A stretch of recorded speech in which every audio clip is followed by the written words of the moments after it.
guys, my Maps here. In this video, I'm gonna show you a step-by-step workflow from Maya to Substance Painter. Here in the Maya viewport, we have this rounded bowl as a single object, and I have already done the UVs before. You can check the UV map by changing this workspace from General to UV Editing. Next, we are gonna apply Smooth Mesh to give it a high quality look before we start texturing in Substance Painter. Before that, go to Mesh Display and click Soften Edge on this object to make the shading look smooth. You can see Smooth Preview by clicking 3 on your keyboard and back again by clicking 1. We need to apply Smooth because if we just only export this object to Substance Painter, it doesn't affect anything. Now, click the object again, go to the Mesh menu at the top, and choose Smooth option by clicking the small box. You can increase the division level here.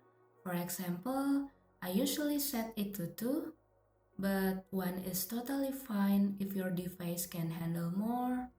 Before you click Apply, make sure to set UV boundary smoothing to preserve edge and corners.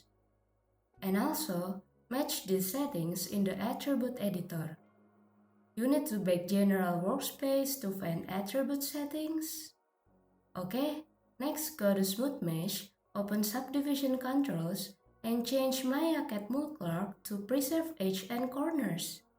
So these settings will prevent UV stretching on the sides of the bowl. Next, click Apply and go to File, Export Selection by clicking the small box again. On File Type, change Maya Binary to FBX Export. Export Selection, and I will rename this as Ornament Bowl.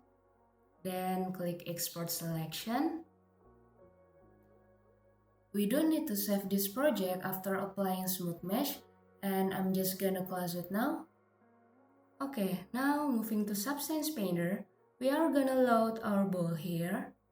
Go to File, New Project, and select PBR Metallic Roughness Alpha Blend.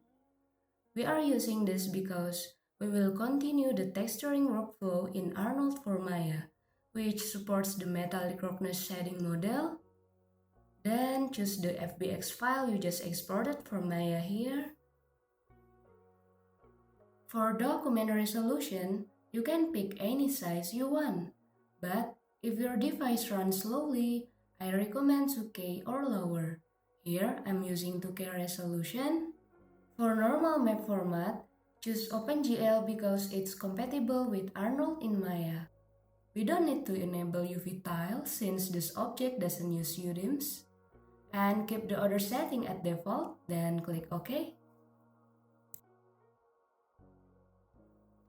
Now you will see the bowl in the viewport. You can rename this texture set in the texture set list. For example, I changed this name into Layer Bowl 1.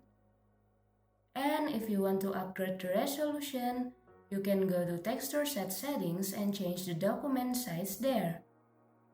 You can work at 1K or 2K on the canvas for better performance, and later review in the result in 4K once the texturing is done. Currently, we don't have any mesh maps yet, so we need to bake them before we start texturing, and I will explain the baking process in the next part. That's it for today's tutorial on the Maya to Substance Painter workflow. Thanks for watching, don't forget to subscribe, and I will see you on the next video.